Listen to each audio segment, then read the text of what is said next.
Shalom jemaat Tuhan, bagaimana kabarnya? Saya harapkan kita semua dalam kondisi yang sehat, kuat, semangat di dalam Tuhan. Haleluya.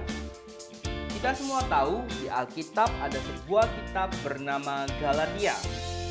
Nah, pertanyaannya, pernah nggak kita bertanya, siapa sih penulis kitab Galatia ini? Atau pernah nggak kita bertanya, apa ya yang mendorong penulis untuk menulis kitab Galatia ini? Mau tahu? Mari ikuti pembelajaran Alkitab hari ini.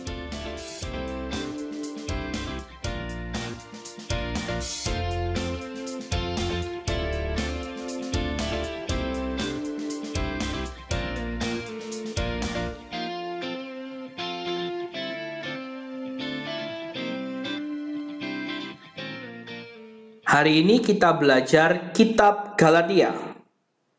Ada 4 bahasan, yang pertama struktur penulisan, yang kedua latar belakang, yang ketiga permasalahan, dan yang keempat tujuan penulisan. Mari kita lihat struktur. Kita akan melihat pola umum yang digunakan seorang penulis di zaman itu. Nah, seperti ini, ada bagian awal dan akhirnya. Mari kita lihat satu persatu. Yang pertama, penulis dan pembaca. Kalau kita lihat Galatia 1 ayat 1-2, kita akan dapati bahwa penulis dari kitab ini adalah Paulus dan kitab ini ditujukan kepada jemaat-jemaat di Galatia. Nah, kalau kita pelajari lebih lanjut, ternyata kita dapati kitab Galatia ini sebenarnya adalah surat yang Paulus tujukan kepada jemaat-jemaat di Galatia. Kemudian Paulus menaikkan doa, harapan, ucapan syukurnya. Itu kita bisa lihat di Galatia 1 ayat 3-5. Nah, barulah Paulus masuk ke isi surat. Di situ ia membahas tentang pembahasan teologis dan tidak lupa Paulus memberikan arahan-arahan praktis kepada pembacanya. Dan bagian terakhir Paulus tutup dengan peringatan dan salam. Kalau kita pelajari, ini adalah pola umum yang Paulus gunakan untuk menulis surat-suratnya, walaupun tidak semuanya sama persis. Topik kedua yang kita bahas, latar belakang penulisan kitab ini. Mari kita lihat, yang pertama adalah pelayanan Paulus di Galatia. Jemaat Galatia ini hasil dari perjalanan pelayanan Paulus yang pertama. Kita tahu ada 3 periode perjalanan pelayanan Paulus. Dan yang pertama ini, jemaat Galatia ini dihasilkan dari perjalanan pelayanan Paulus yang pertama. Lalu siapa jemaat Galatia yang dimaksudkan? Ada 2 pandangan umum. Yang pertama, ini adalah wilayah Galatia di utara. Tetapi saya lebih setuju pandangan yang kedua, ini adalah wilayah Galatia di bagian selatan. Karena perjalanan Paulus yang pertama itu hanya seputar wilayah provinsi Galatia di bagian selatan, yang ia lakukan sekitar tahun 48 Masehi. Lalu kondisi jemaat waktu Paulus menulis surat ini, ia tuangkan dalam Galatia pertama ayat 6. Bunyinya seperti ini. Aku heran bahwa kamu begitu lekas berbalik daripada Dia yang oleh kasih karunia Kristus telah memanggil kamu dan mengikuti suatu Injil lain. Jadi kondisinya orang-orang percaya, jemaat di Galatia sudah mulai keluar dari ajaran yang sudah Paulus ajarkan kepada mereka. Kok bisa seperti itu? Itulah permasalahan yang akan kita lihat di pembahasan kali ini.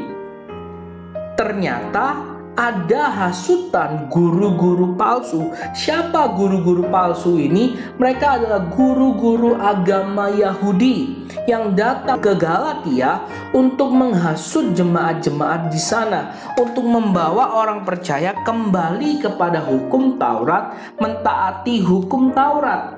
Apa yang mereka katakan? Pertama, mereka menghasut dengan mengatakan Paulus itu bukan rasul. Kamu nggak perlu dengerin dia. Yang kedua, Injil yang Paulus sampaikan berbeda dengan yang disampaikan para rasul di Yerusalem. Dan yang ketiga, kasih karunia yang Paulus sampaikan mengakibatkan orang hidup sembarangan. Wah, ini hasutan yang berat sekali. Dan ternyata banyak jemaat yang sudah mulai berbalik dari pengajaran yang Paulus ajarkan, mengikuti guru-guru palsu ini.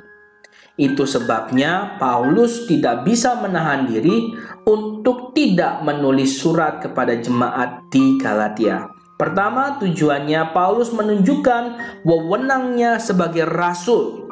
Dari ayat-ayat ini kita bisa lihat Paulus ingin menyampaikan bahwa kerasulannya itu sah, bukan ditabiskan oleh manusia, tetapi oleh Yesus Kristus sendiri. Dan mengenai Injil yang ia beritakan, ia juga sampaikan, Injil ini ia pelajari, ia dapat dari Yesus Kristus sendiri. Bahkan Paulus sampaikan ada waktu di mana ia dengan soko guru yaitu Yakobus, Kefas, dan Yohanes itu bergandeng tangan. Artinya rasul-rasul di Yerusalem tidak menentang Paulus, tidak menentang kerasulan Paulus, dan tidak menentang Injil yang Paulus beritakan. Malahan mereka bergandeng tangan, mereka bersepakat untuk menyebarkan Injil. Tujuan yang kedua, Paulus mempertegas Injil yang benar. Keselamatan itu kasih karunia oleh iman di dalam Yesus Kristus. Di mana guru-guru palsu itu kembali mengajarkan bahwa keselamatan itu didapat dari melakukan hukum Taurat. Paulus menegaskan itu dengan keras sekali, dan bahwa tidak ada orang yang dibenarkan di hadapan Allah karena melakukan hukum Taurat adalah jelas, karena orang yang benar akan hidup oleh iman. Inilah dasar yang Paulus pakai untuk mematahkan ajaran-ajaran yang disampaikan guru-guru palsu. Kita sudah bukan hidup di bawah Taurat. Kita bukan lagi hamba, kita ini orang merdeka. Ini Paulus sampaikan, tegas sekali. Dan yang ketiga tujuannya adalah menyatakan di dalam Kristus janji Tuhan kepada Abraham dipenuhi. Semua orang percaya adalah anak perjanjian dan berhak menerima janji itu.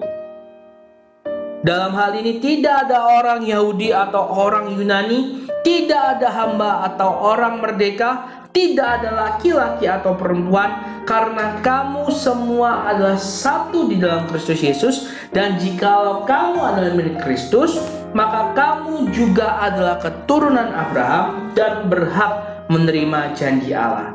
Jadi Anda dan saya di dalam Kristus adalah anak-anak Allah.